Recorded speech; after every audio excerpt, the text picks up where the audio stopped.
কি আপুরা, কোরবানির জন্য কি চালের গুঁড়া করে ফেলেছেন সবাই? আমি তো আজকে করলাম।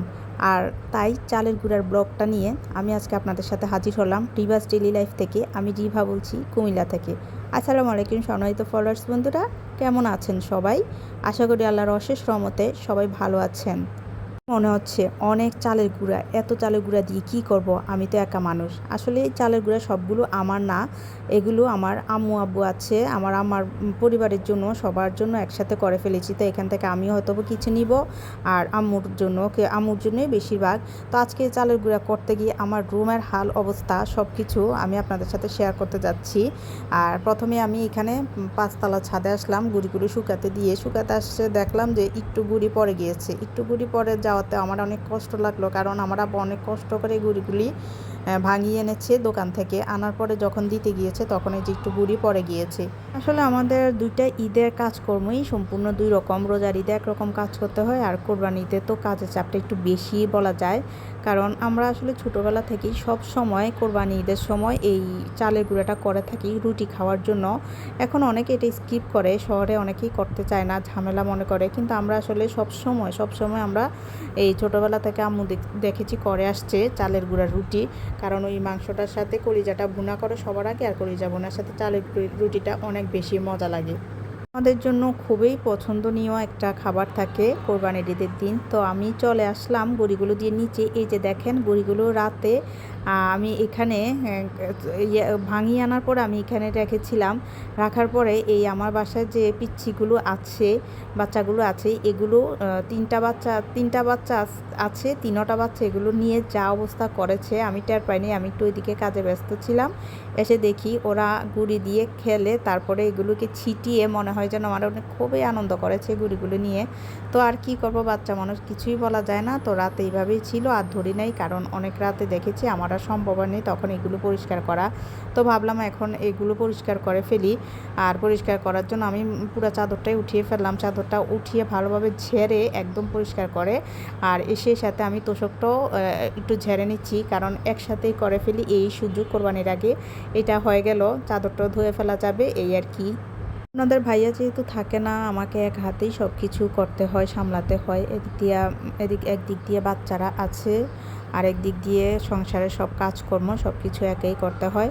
আলহামদুলিল্লাহ ভালোই আমার কাজকর্ম চলে।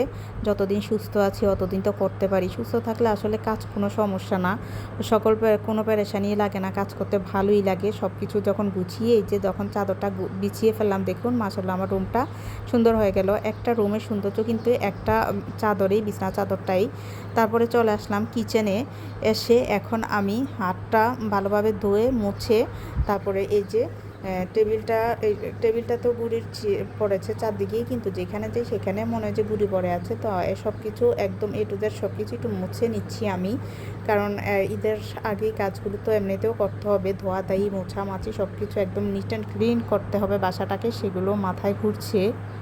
যখন যেটা কাজ আসে করে ফেলি। যেটা বলছিলাম, মানে কাজ করতে আসলে আমার অতটা পেরেশানি লাগে না, ও সুস্থতার কথা বলছিলাম। যখনই সুস্থ থাকি, শরীরটা ভালো থাকে, তখন মনে হয় যেন সব কাজেই করি, সারাক্ষণ কাজেই করি, কাজ করতেই ভালো লাগে। আর শরীরটা যখন একটু খারাপ লাগে, একটু দুর্বল লাগে, তখন আর কোনো কিছুই আসলে করতে ইচ্ছে করে না। তখন মনে হয় যে যেন শুধু একটু শুয়ে থাকি, শুইলেই শান্তি লাগে, তখন এমন মনে হয়। আর এমন কিছু হলে সত্যি আমি শুয়েই থাকি। আপনাদের আপুদের কার কী অবস্থা সেটা অবশ্যই জানাবেন কমেন্টস করে। আর আমার ভিডিও কেমন লাগছে আপনাদের কাছে আমাকে একটু জানাবেন প্লিজ, কারণ আমি তো নতুন, আমি বুঝতেছি না যে আমার ভিডিওগুলো আসলেই কেমন হচ্ছে। আমি কি আদৌ আমার ভিউ বাড়াতে পারবো কি না, মনিটাইজেশন নিতে পারবো কি না, সেগুলো সম্পর্কে আমি একদমই জানি না। তারপরেও প্রতিনিয়ত ভিডিও করে যাচ্ছি, দিয়ে যাচ্ছি, দেখি আমি কতটুকু করতে পারি, কতটুকু আগাতে পারি। তো এখন কিছু থালা বাসন এই যে বেসিনে জমেছিল, তো ভাবলাম এগুলো ধুয়ে ফেলি। সব কিছু ধুয়ে, আর রান্নাবান্নার ভিডিও আজকে আর শেয়ার করছি না আপনাদের সাথে। রান্নাবান্না ইতিমধ্যে হয়ে গিয়েছে। রান্নাবান্নার পরেই আমি উপরে গিয়েছিলাম।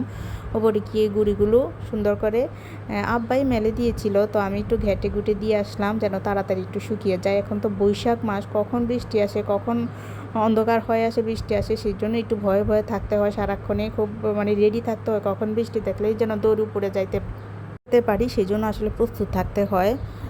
তো ফাঁকে দিয়ে আমার হাতের কাজগুলোও করছি। রান্নাবান্নার চাপটা বেশি একটা রাখি নাই, করে ফেলেছি। ওই যে গুঁড়ি আছে, এটা একটা আলাদা টেনশন, কারণ আমাদের গুঁড়িগুলো কিন্তু দিয়েছি 5 তলায়, আর আমরা কিন্তু 2 তলায়। তো সারাক্ষণ যাওয়া আসা কিন্তু পসিবল না, তাই মানে ওই দিকে একটা ধ্যান আছে যে আমাকে গুঁড়িগুলো তুলতে হবে। তো সেজন্যই কিন্তু আমি রান্নাবান্নাটাই সকালবেলা করে তারপর আমি এই হাতের কাজগুলো করছি। আর এখন আপনাদের সাথে আমি আরেকটা জিনিস শেয়ার করবো এই ভিডিওতে। সেটা হচ্ছে আমার, একটু অপেক্ষা করুন, আমার রুমের ডেকোরেশনটা আমি আপনাদের সাথে শেয়ার করব, কারণ আমার রুমের ডেকোরেশনটা এতদিন একরকম ছিল, এখন একটু ডেকোরেশন চেঞ্জ করেছি।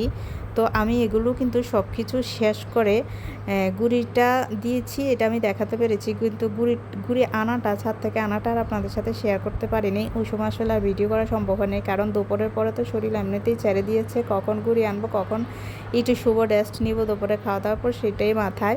তো সেজন্য আর সেটা আপনাদের সাথে শেয়ার করতে পারি নাই। সবসময় ডিম ধুয়ে রাখি, তো ডিমগুলো ধুয়ে একদম মুছে ফ্রেশ করে ঝুড়িতে নিয়ে নিলাম। এই যে দেখুন আমার রুমের ডেকোরেশনটা, আমি চাই এতক্ষণ আপনাদের সাথে যেগুলো বলছিলাম, আমার রুমটাকে একটু চেঞ্জ করলাম বলতে আজকে দোতলায় ওঠার পরে মানে আমার এই ড্রেসিং টেবিলটা আনার পরে আমি এই ডেকোরেশনটাই করেছিলাম। লাইটগুলো ছিল, তো এতদিন আমার রুমের এই ডেকোরেশনটাই ছিল, কিন্তু এখন কেন জানি মনে হচ্ছে আমার এই ডেকোরেশনটা ভালো লাগছে না, এটাকে একটু চেঞ্জ করা দরকার, লুকটা একটু চেঞ্জ করা দরকার। কারণ একটু যদি চেঞ্জ করি, এদিক ওদিক নেই, তাহলে ভালোই লাগে, এগুলো একটু চেঞ্জ করে ফেলি। তো নেক্সট ভিডিওতে আমি ইনশাল্লাহ পরে আমি কেমন ডেকোরেশন করেছি সেটা শেয়ার করব।